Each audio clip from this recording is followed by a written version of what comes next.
আমাদের জয় কিসে? আমরা শিবদাস ঘোষের কথা বলি, ভোট এলে বাঘের মতো লড়বো, তাই তো? কিন্তু এই তো বাঘের মতো লড়াই হবে না। তার এই সময় আমরা পাবলিক কথা শুনতে চাই, আমাদের কথা বলবো, এই কথা একদম বলেছেন নেতৃত্ব, বলে ঠিক।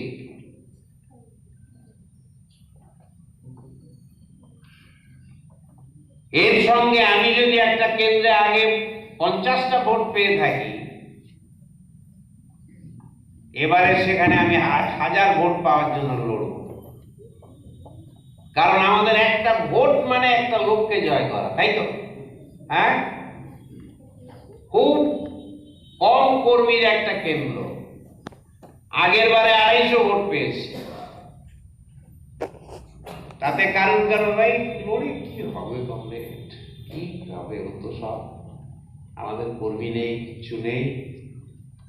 আমাদের ওই 250 ভোটে লড়ি, তার জন্য 25,000 টাকা জমা দিতে হয়। এই খাটাখাটনি কি লাভ? মনের মধ্যে, মুখে বলুন আর না বলুন, কারণ কারোর মধ্যে কাজ করে। কিন্তু ওই যদি কমরেড শিবদাস ঘোষের চেতনাকে নিই, মার্ক্সবাদের চেতনাকে নিই, তাহলে লড়াইটা কেমন হবে? ওই 250কে 2,500 করব। শুধু আমাদের প্রচার করব না, প্রচারের ভিত্তিতে তাদেরকে পরিবর্তিত করে আমাদের ভোটে আনবো।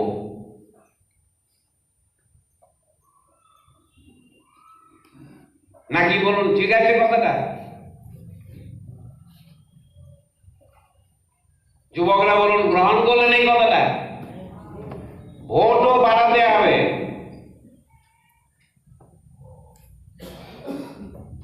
একটা ভোট বাড়াই মানে একটা লোককে জয় করি। 1000 ভোট বাড়াই মানে 1000টা মানুষের বুকে বিপ্লবের কথা এঁকে দিই এই ডামাডোলের বাজারে।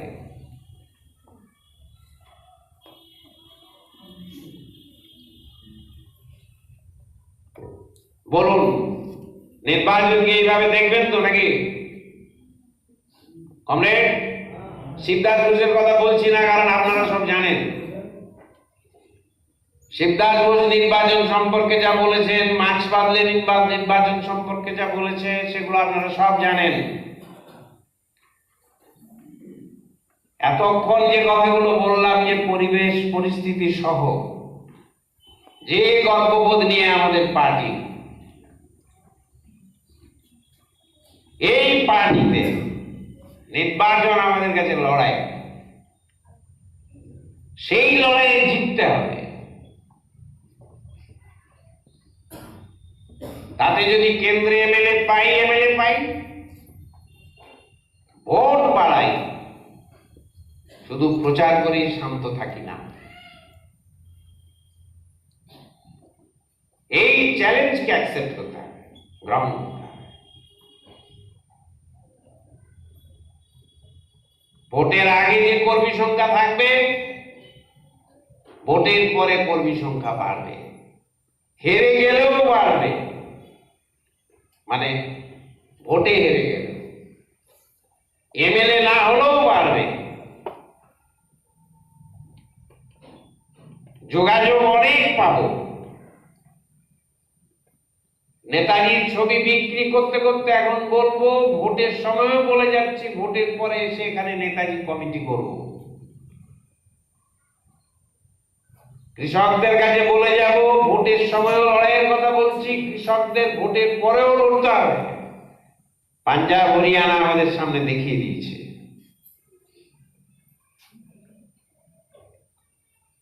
অসংগঠিত শ্রমিকদের, সংগঠিত শ্রমিকদের সকলকে বলবো, ভোটের আগে লড়ছি, ভোটের সময় হয়তো লড়তে পারবো না, ভোটের পরে তোমার সঙ্গে আরো বেশি করে লড়বো। ছাত্র, মহিলা সব জায়গায় বলতে হবে।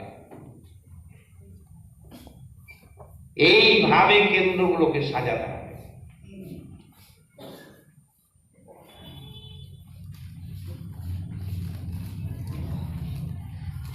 আর পাবলিকের সামনে কি তুলবেন?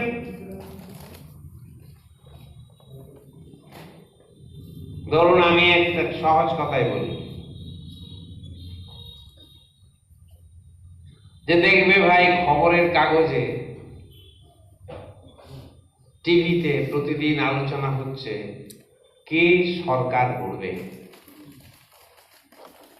সুমনের সাথে 1 ঘন্টা, অথবা আনন্দবাজারের সমীক্ষা, অথবা অন্য কোনো কিছু, কি দেখবেন কে সরকার গড়বে। আর এই সংবাদ মাধ্যম যত এগুলি করে, তত ট্রেনে, বাসে, চায়ের দোকানে, অফিসে কি আলোচনা হয়, কে সরকার করবে। তাই তো কমরেড, কে সরকার করবে।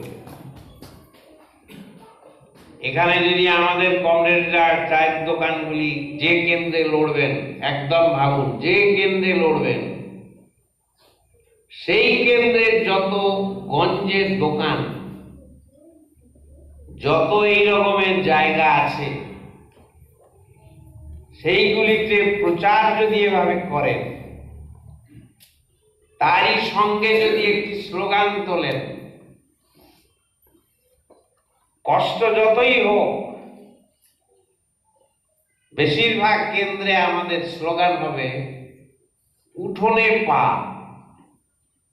মানে বাড়িতে যাওয়া। উঠোনে পা, মোবাইলে কাজ সারা নয়। নিতান্ত যেখানে পারবো না, যোগাযোগ নেই, সেখানে হয়তো অটোতে করে প্রচার করতে হবে, মাইকে, ছোট পথসভা।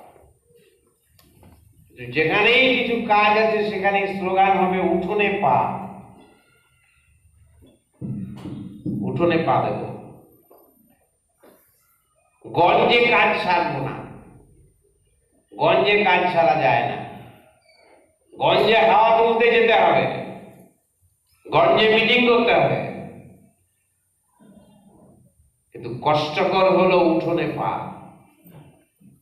গরমকাল আসছে, ভোর থেকে যে পর্যন্ত করা যায় উঠোনে পা, সন্ধ্যাবেলা থেকে রাত পর্যন্ত উঠোনে পা।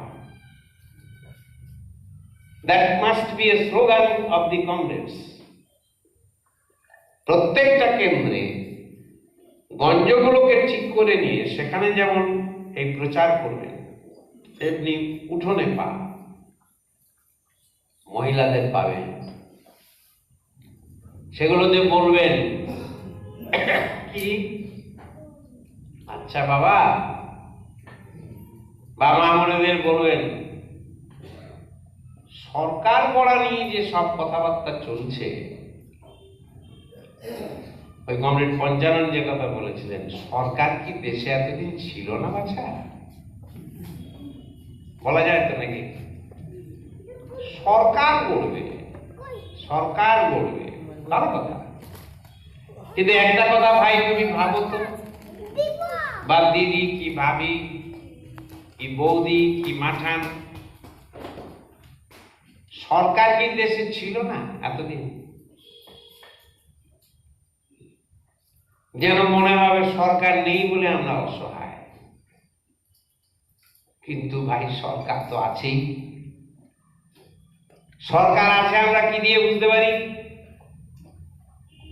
ট্যাক্স বাড়ে, পেট্রোলের দাম বাড়ে, গ্যাসের দাম বাড়ে, চাষির ফসলের দাম কমে, সেই ফসল বেশি দামে মজুতদাররা বিক্রি করে লাভ করে, চাষি গলায় দড়ি দেয়, 12 মিনিটে একজন, আর আমরা বাবুরা বাজার করতে গিয়ে দেখি বাজারে আগুন, জ্বলি আমরা, আর পুঁজিপতি আড়তদার মজুতদারদের পয়সা বাড়ে। সেই রকমেরই নিয়ম কানুন হয় যেমন করে মোদি এখন করছে। আর যদি আমরা কোনো প্রতিবাদ করি, তাহলে পুলিশের বেদ যখন পিঠে পড়ে, জেল যখন হয়, তখন বুঝি সরকার আছে, তাই তো? সরকার আছে কখন বুঝি? যখন পড়াশুনো লাটে ওঠে, পাসফেল বাদ, আগে ছিল ইংরেজি বাদ। সরকার আছে কখন বুঝি? যখন মেয়েদের উপর প্রবল অত্যাচার হয়, কিন্তু যে অত্যাচার করে তাকে রক্ষা করার জন্য সরকারের দল উঠে পড়ে লাগে, তখন বুঝি কে আছে? সরকার আছে। বলো তো ভাই, এমন সরকার এলো কি গেল, তাতে তোমার কপাল খুলবে? কি বলো ভাই, তার উত্তরটা নেবে। কথাবার্তাকে এইভাবে বলতে হবে, শুধু বলে গেলে হবে না, তাকেও বোঝান। বলো তো ভাই, সত্যি সরকার আছে? এই সহজ কথায় তাদেরকে বোঝাতে হবে। কৃষি আইন, শ্রম আইন, পেট্রোল ডিজেলের দাম, যেমন করে আমরা মিটিংয়ে বক্তৃতা দিই, আমাদের কমরেডদের অভ্যাস হচ্ছে বক্তৃতা ধর্মী আলোচনা করা। নেতাদের কাছ থেকে শুনে, এখন আমি যেমন বলছি বক্তৃতার মতো, কিন্তু আমি যদি পাড়ায় কাজ করতে গিয়ে বক্তৃতা দিই, আমাকে কি বলবে যে দাদা পরে আসবেন, অনেক কথা, বেশ আপনার ভারী ভারী কথা, ও বুঝতে বড় সময় লাগবে, এরকম করে বললে হবে না। তাহলে তাদের মতো করে তারা যাতে বুঝতে পারে, তাদের কাছে যাতে কথাটা ধরাতে পারি, নেতৃত্বের কাজ হবে তেমন করে কথা সাজিয়ে দেওয়া। আপনাদের প্রত্যেকটা কেন্দ্রের নেতৃত্বে যারা থাকবেন, তাদের অন্যতম কাজ হবে এইসব কথা সাজিয়ে দেওয়া এবং উত্তর কিভাবে দেবেন কমরেডদের, নূতন কমরেডদের তৈরি করে দেওয়া। আমাদের বিজেপির সমস্ত নীতি নিয়ে বই বেরিয়েছে, কিন্তু বইটা আপনি পড়ে গেলেও হবে না, কারণ বই তো 50 পৃষ্ঠা, আপনি তো বলবেন 3 মিনিট 4 মিনিট, কোন কথাটা বলবেন? তাহলে আপনাকে এমন করে কথা বলতে হবে যাতে করে তার মাঝখানে তারা ধরতে পারে, বুঝতে পারে। তাহলে এই কথাটা 1 নম্বর বলা যেতে পারে। দেখবেন একে আরো আপনারা যারা গ্রামে গঞ্জে কথা বলছেন, আপনারা আরো ভালো সাজাতে পারবেন আমার চেয়ে।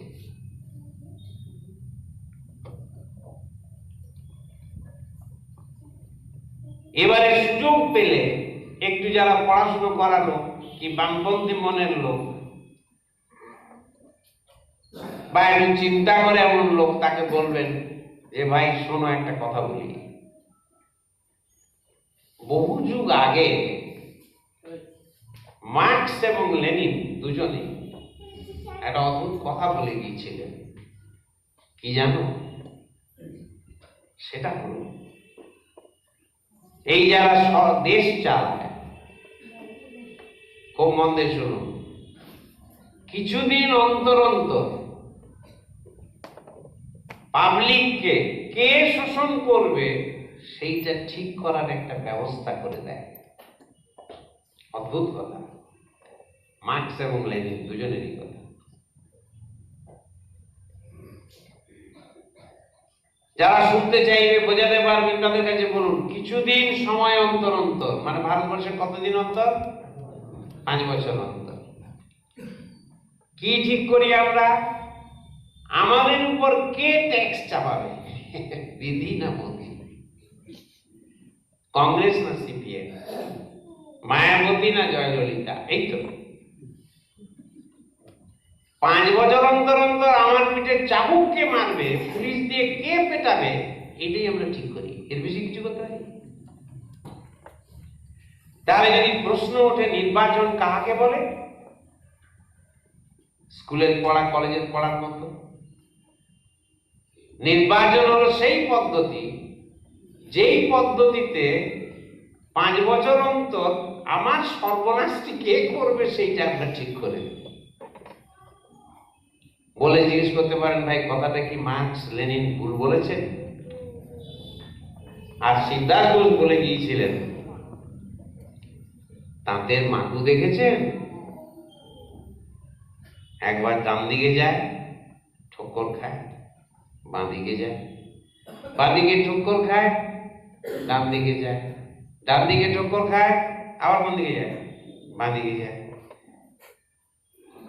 তাহলে আমরা ওই রকম মার্কস লেনিনের কথা অনুযায়ী আমাদেরকে কে শোষণ করবে সেরকমই মাকুর মতো এ পার্টি ও পার্টি, ও পার্টি এ পার্টি, এই তো করছি ভাই, বলো এটা কি ঠিক নয়?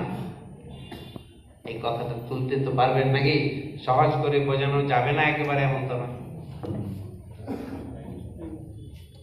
একদম এইভাবে আরো সহজ আপনারা করতে পারবেন, সেটা আমি করতে পারবো না। যে গ্রামে যাচ্ছেন, যাকে বোঝাচ্ছেন তার মতো করে বলতে হবে। 2 নম্বর একটা গল্প বলি, শুনুন। কি? আমাদের প্রয়াত নেতা কমরেড সুবোধ ব্যানার্জি হাটে মিটিং করছে। হাটে যখন মিটিং করছেন তখন বাঁদিকে হাঁড়ি কলসির দোকান। মাটির হাঁড়ি কলসি আগে বিক্রি হতো, এখন তো কমে গেছে। কমরেড সুবোধ ব্যানার্জি বললেন, ওই তাকিয়ে দেখুন, একটা মাটির কলসির দাম 8 আনা। ওই 8 আনার কলসি যখন কিনছেন, তাকে ধরে উপরের দিকে তাকাচ্ছেন ফুটো আছে কিনা, আর হাতে নিয়ে বাজাচ্ছেন ফাটা আছে কিনা টং টং করে, তাই তো? মানে কি? যাচাই করে নিচ্ছেন। তাহলে 5 বছরের জন্য যাকে দিলেন আপনার এলাকায়, তাকেও কি আপনারা একটু যাচাই করে নেবেন না? তাই তো? তাহলে বলুন তো ভাই, এই কথাটা বেশ সহজ কথা শুনে মনে হচ্ছে ঠিকই তো, তাহলে আমাদের কি যাচাই করে নেওয়া উচিত নয়? তখন ওনারা যেমন উত্তর দেবেন তেমন কথা বলবেন, সকলে বলবেন না না যাচাই তো করে নিতে হবে। সাধারণভাবে কি বলবে? যাচাই করে নেওয়া উচিত। এরপরে আপনি 3 নম্বরে চলে আসুন। আচ্ছা ভাই, যাচাই করতে কি বাকি আছে? তুমি একটু ঠান্ডা মাথায় বলো তো, কটা পার্টিকে পশ্চিমবাংলায় যাচাই করতে হবে? 1 কংগ্রেস, 2 সিপিএম, 3 তৃণমূল, 4 বিজেপি, তাই তো? এটা যদি বলেন তখন সে কি বলবে? হ্যাঁ ঠিক বলেছেন, তাহলে যাচাই করতে হবে। এবারে যাচাই করা শুরু করুন। যাচাই করতে গেলে কংগ্রেস কত পাবে? কংগ্রেসের কথা কেউ ভাবছে? কংগ্রেস হলো ভাঙা জমিদার বাড়ি, পরিপর্দাও পড়ে গেছে, চুন সুরকিও খসে পড়েছে, একটা দুটো ইট আছে, সেটাও হাত দিলে ফসকে যাচ্ছে। এই তো কংগ্রেস নাকি? গোটা পশ্চিমবাংলায় কংগ্রেস কি এই তো? এরকম করে যদি, বা আরো সহজ করে রসিকতা করে যদি বলতে পারেন, বলবেন ভাঙা জমিদার বাড়ি। জমিদার কংগ্রেসের মেজাজ কিন্তু জমিদারি মেজাজ, কিন্তু অবস্থাটা কি? এইরকম। 2 নম্বর পার্টি রইল কে? সিপিএম। সিপিএম কে কি আপনারা 34 বছরে যাচাই করে দেখেননি? তাহলে কি বলবে সকলে? হ্যাঁ হ্যাঁ দেখেছি। কি দেখলেন তাতে? তাকে যদি ভোটের পরীক্ষায় যাচাই করেন, সিপিএম কে কি আপনারা নম্বর দেবেন না বাতিল করে দেবেন? বাতিল। এবারে সুযোগ থাকলে আরেকটা কথা বলুন এখানে, কি? চলে আসুন। 34 বছর সিপিএম পশ্চিমবাংলার রাজত্বে ছিল। লোকে খেপে বলল সিপিএম নয় তৃণমূল। তৃণমূলকে প্রথমের দিকে দেখে যাই মনে হোক, তারপরে কি দেখলো? যে সে আরো দুর্নীতি করছে, দলবাজি করছে, মারামারি করছে, নিজেদের মধ্যে মারামারি করছে, আর যে চুরি করছে সে সিপিএম এর মতো বুদ্ধি করে চুরি করতে পারে না। সিপিএম যখন সারদার টাকা চুরি করেছে, তখন চুরি করে মুখ ফুক মুছে নিয়েছে, একদম পরিষ্কার মুখ। খুন করেছে, খুন করে মাটির তলায় কঙ্কাল করে রেখে দিয়েছে। তৃণমূলের এত বুদ্ধি নেই। আর 34 বছর পরে খাওয়ার থালা পাশে পেয়ে করে হামলে পড়ে খেয়েছে, খেতে গিয়ে মুখে চোখে লেগেছে, সবাই চোর চোর করছে, ধরা পড়ে গেছে, মুখ মোছার কথা মনেও নেই। এই তো তাহলে তৃণমূলের উপর যখন খেপে গেল লোকে, তাদের আসার কথা কোন দিকে ছিল? সিপিএম এর দিকে। লোকে তো বলতে পারতো যে কি রে বাবা, এর চেয়ে আগেরটা ভালো ছিল, লোক তো এরকমই বলতে। কিন্তু আশ্চর্যের বিষয় হলো, তুমি ভাই বলো, ভেবে দেখো, 34 বছরের সিপিএম রাজত্ব করে গেল কি দাপটে, তার থেকে তৃণমূল যদি আসে, তাহলে তৃণমূলের উপর রাগ বলে লোকে তো সে ঘরে ফিরে আসার মতো সিপিএম এর কথা বলবে। কিন্তু কেউ সিপিএম এর কথা বলছে না। কেন? কারণ যেই ভাবছে সিপিএম, ও না না সিপিএম না, তাহলে সিপিএম এর পরীক্ষা কি বাকি আছে না হয়ে গেছে? কোনটা? হ্যাঁ, হয়ে গেছে। তবে দাদা, সিপিএম এর পরীক্ষা আপনি যা নিয়েছেন তার চেয়ে আরো 2টো পয়েন্ট যোগ করি বলে বলুন, কি বলবেন?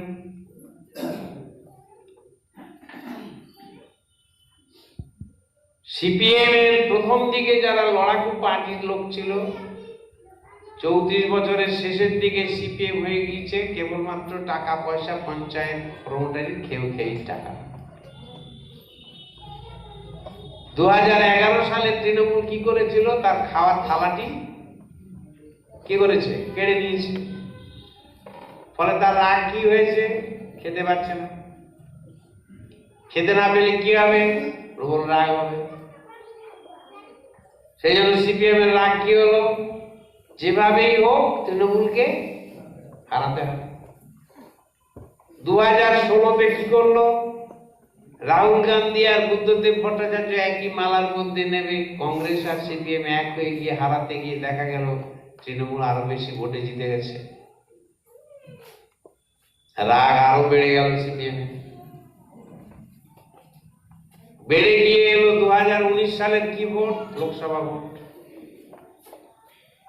তৃণমূলকে হারাতেই হবে। এই যে রাগ, মানে আমার খাওয়ার থালা কেড়ে নিয়েছে বেটা তৃণমূল, সেই জন্য এই সিপিএম ওই ভাঙা জমিদার বাড়ির ফসকে যাওয়া ইট কংগ্রেসে হাত দিয়ে রাখলো, তলে তলে কাকে ভোট দিতে বললো? হ্যাঁ, বিজেপি। কি বললো? আগে রাম পরে বাম, আগে রাম পরে বাম। এই সিপিএম ভেবে দেখুন, বিজেপিকে হারাতে হবে বলে কংগ্রেসের হাত ধরছে, আবার তলে তলে বলছে আগে রাম পরে বাম। যে বিজেপি এত বড় সর্বনাশ করছে দেশে, সেই বিজেপিকে 22% ভোট কে দিয়ে 18টা এমপি করে দিল? সিপিএম। পরীক্ষা কি ভাই বাকি আছে? সিপিএম কি এখন ফুটকি মোচার লোক নাই? বলেছিল ফুটকি মুছে দেবো, ফুটকি মোচার লোকই নাই, তাই না? আমাদের নেতারা বলছে যে আমাদের লোকরা করোনার ভয় না, লোক এখনো ওদের বেশি আছে, কিন্তু ওদের লোক কমে গিয়েছে বললে ভুল হবে, কিন্তু মেরুদণ্ডটা নেই। কারণ সরকারি শক্তি ছাড়া দাঁড়াতে পারছে না, আদর্শ নেই বলে। এই রাম আর বামের একটা গর্ব আছে। সুভাষ চক্রবর্তী তখন বেঁচে, জ্যোতি বসুও বেঁচে। শহীদ মিনার ময়দানে একটা বিরাট সমাবেশ হবে। সমাবেশের দেওয়াল লেখনের জন্য সুভাষকে বলেছে। সুভাষের অনেক লোক থাকতো, জ্যোতি বসু নাকি দেখতে গিয়েছিল, সব গল্প চালু থাকে। যেন গিয়ে দেখছে কোনো দেওয়াল লেখা নেই। জ্যোতি বসু তখন বলছে ওই মিটিং এর পরে বিধানসভা নির্বাচন, তোমার এখানে দেওয়াল লেখা নেই কেন? সবই দেখছি বৈষ্ণবরা লিখে ফেলেছে। কি লেখা আছে? হরে রাম রাম রাম হরে হরে। সুভাষ চক্রবর্তী জ্যোতি বসুকে বলছেন যে আপনি কিচ্ছু ভাববেন না, এক রাতের কারবার। জ্যোতি বসু হাঁ করে তাকিয়ে আছেন। বললো কি করে? বললো ফুটকি গুলো মুছে দেব। বললো তাহলে কি হবে? বলে হবে বাম হবে বাম বাম বাম হবে হবে। ফুটকি মুছে দেবে, এইরকম ফুটকি মুছছে। আবার এই সিপিএম আমরা যখন ডাকছি আন্দোলনে আসো, এমএলএ এমপি দেওয়ার সময় ডেকেছিল, আমরা যাইনি। এখানে আমাদের আবার গৌরবের কথা, সিরিয়াসলি তাকে বলতে হবে। ওদের যখন সরকার চলে গেল আমরা বললাম লড়াইয়ে আসো, ওরা লড়াই বাদ দিয়ে চলে গেল কংগ্রেসের কাছে। কোন কংগ্রেস? ভারতবর্ষে পুঁজিপতি শ্রেণীর মূল দুটো পার্টি, বিজেপি আর কংগ্রেস। এই কংগ্রেস সিপিএম এরই গণশক্তির কথা অনুযায়ী ৭২ থেকে ৭৭ ১১০০ সিপিএম কর্মীকে খুন করেছে। ৭২ থেকে ৭৭ কালো দিন বলে বলতো। ইন্দিরার ছবি আঁকতো, নেকড়ের কি বলে থাবা দিয়ে রক্ত পড়ছে। এই কংগ্রেস জরুরি অবস্থা জারি করে মানুষের গণতান্ত্রিক অধিকারকে নষ্ট করেছে। এই কংগ্রেস কি করেছে? বাবরি মসজিদের তালা খুলেছে। এই কংগ্রেস ভাগলপুরে নেলিতে এবং শিখ দাঙ্গা করেছে, তার হাত ধরছে। তাহলে সিপিএম পরীক্ষিত, তাই তো?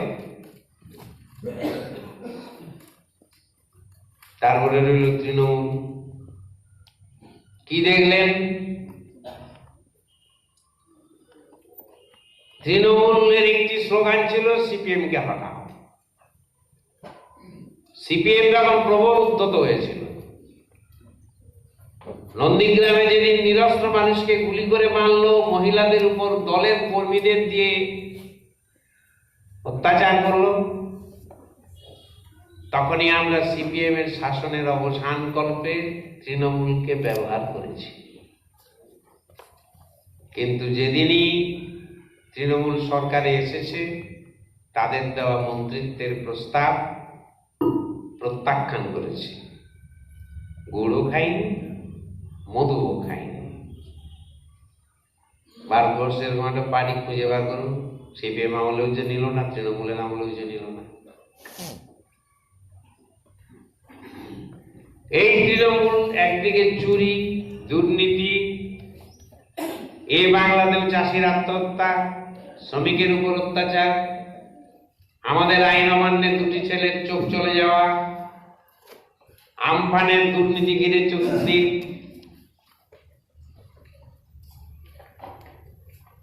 কি বুঝছেন? তৃণমূলকে চাই না। যে তৃণমূলের উপর আজকে আপনি ক্ষুব্ধ, সে তৃণমূল তো পরীক্ষিত, যাচাই করে নিয়েছেন। বলুন যাচাই করেননি, জিজ্ঞেস করবেন, কি বলবে? হ্যাঁ হ্যাঁ ঠিক। তাহলে রইল কে? বিজেপি। কি দেখছেন বিজেপিকে? যুধিষ্ঠির ধর্মের, শ্রীকৃষ্ণ, রামায়ণের রাম। কি দেখছেন? বলে মুকুল ভাগ, মুকুল চুরি করেছিল বলে। সেই মুকুলকে নিয়ে কি করেছে? পদ্মফুল ফুটিয়ে দিয়েছে। মুকুল কি চুরি করেছে? বিজেপিতে গিয়ে কি হয়ে গেল? নেতা হয়ে গেল। আমি বলি মুকুল মানে ফুলের কুড়ি ছিল, আর ওখানে গিয়ে পদ্মফুল হয়ে ফুটে উঠেছে। রাজীব বন্দ্যোপাধ্যায় সে বলতো কি, ভারতীয় জঞ্জাল পার্টি বিজেপি, সে গিয়ে জঞ্জালে মুখ দিয়ে উঠে দাঁড়িয়েছে। কিরকম লাগছে? খুব ভালো পার্টি তো নাকি? শুভেন্দু অধিকারী, তাদের গোটা পরিবার তৃণমূল থেকে যা খাওয়ার খেয়ে বলছে ভেতরে ভেতরে 10 বছর ধরে আমার সঙ্গে যোগাযোগ ছিল মুকুলদা,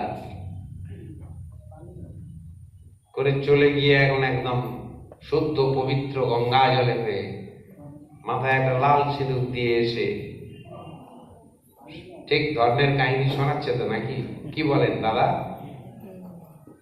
যে দল থেকে গেল আর যে দলে গেল, দুটো দলই কি পরীক্ষায় পরীক্ষিত নয়? আপনারাই বলুন। তারপরে ধরুন বিজেপির নীতিগুলো, পেট্রোলের দাম বাড়ছে, গ্যাসের দাম বাড়ছে, চাষির আত্মহত্যা বাড়ছে, মোদির চোখে জল নেই।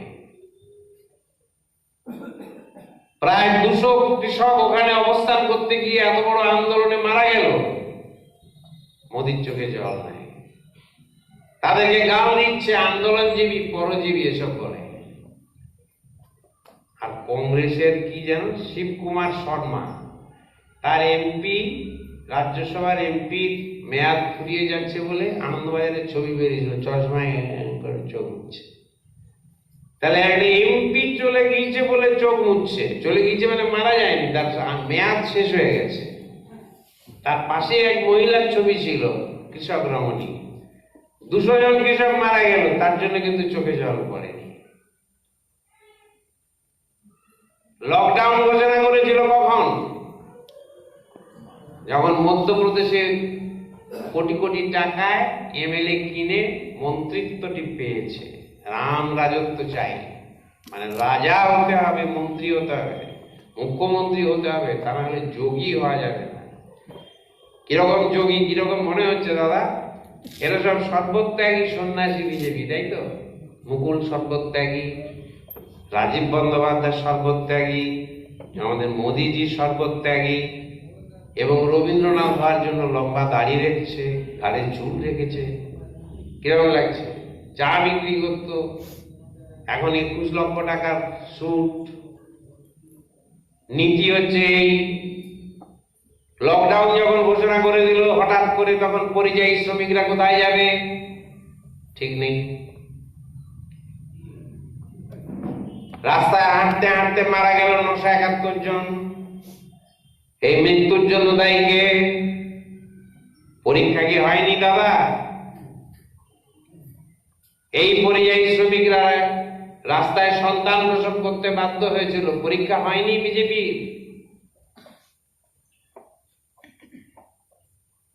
রেল লাইনে মাথা দিয়ে বিশ্রাম করছিল, তাদের মধ্যে 97 জন কুচি কুচি হয়ে গেল, দলা পাকিয়ে গেল তাদের শরীর। দায়ী কে? বিজেপিকে চেনেননি? গুজরাটে 2000 সংখ্যালঘু মানুষের লাশের উপর মোদির সিংহাসন ছিল। অমিত শাহ একটা কেসে খুনে জড়িত,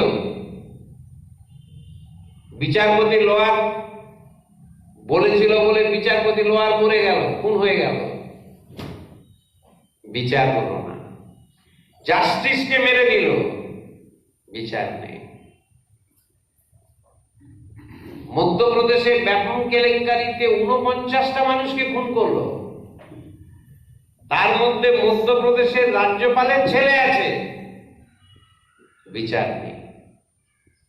সুপ্রিম কোর্ট হাতে। বাবরি মসজিদ বলেছে ভেঙেছে, কারণ দোষ নাই। মন্দিরের কি, মসজিদের তলায় কি মন্দির আছে? বলো ইতিহাস বলছে কোনো মন্দির নাই। তাহলে সুপ্রিম কোর্ট অর্ডার দিল কেন? বললো বিশ্বাস করে। পরীক্ষা হয়নি বিজেপির। উত্তরপ্রদেশে তাদের রাজত্ব, গুজরাটে তাদের রাজত্ব, মেয়েদের উপর অত্যাচার, দলিত মেয়ে মনীষা বাল্মীকি অত্যাচার করে মেরে দিল, বাড়ির লোককে না জানে পুড়িয়ে দিল। যারা ধর্ষণ করেছে তাদের হয়ে বিজেপি নেতারা বলছে উচ্চ বর্ণের মানুষ যদি নিম্ন বর্ণের স্ত্রীলোককে ধর্ষণ করে তাতে কোনো অপরাধ নেই। বাকি আছে বিজেপিকে চিনতে। লাল তিলক দিয়ে গেরুয়া নিয়ে জয় শ্রীরাম বললেই হবে, শ্রীরাম আসবে?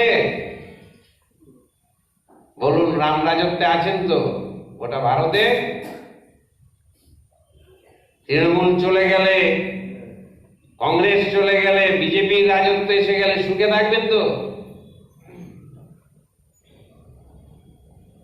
রেল বিক্রি করে দিচ্ছে, রেল আপনার প্ল্যাটফর্মে ঢুকলে 50 টাকা, জেনারেল বগি থাকবে না।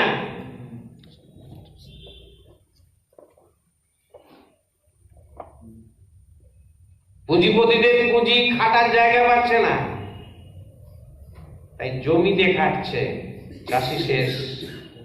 চাষির ফসল কিনে বিক্রি করবে তারা, চাষির আত্মহত্যা বাড়বে। এই বিজেপিকে চিনতে পারছেন না? চিনতে বাকি আছে? যারা এই বিরোধিতা করছে, এমনকি মোবাইলে, সোশ্যাল মিডিয়াতে, তাদেরকে অ্যারেস্ট করে দিচ্ছে। কাফিল খানের মতো ডাক্তার যে শিশুদের বাঁচানোর চেষ্টা করেছে তাকেই কেস খাইয়ে দিচ্ছে।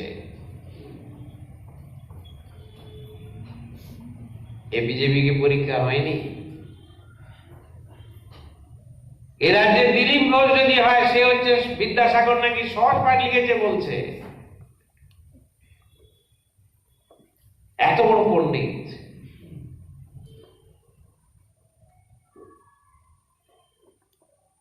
এই বিজেপি স্বাধীনতা সংগ্রামে অংশগ্রহণ করেনি, বিরোধিতা করেছে। এই বিজেপির যারা হিন্দু মহাসভা, তাদের সম্পর্কে নেতাজি সুভাষ বোস বলেছিলেন, গেরুয়া বসনধারী সন্ন্যাসী এবং সন্ন্যাসিনীরা হাতে ত্রিশূল হাতে ভোট ভিক্ষায় বেরিয়েছে, এদের কাছ থেকে দূরে থাকবেন।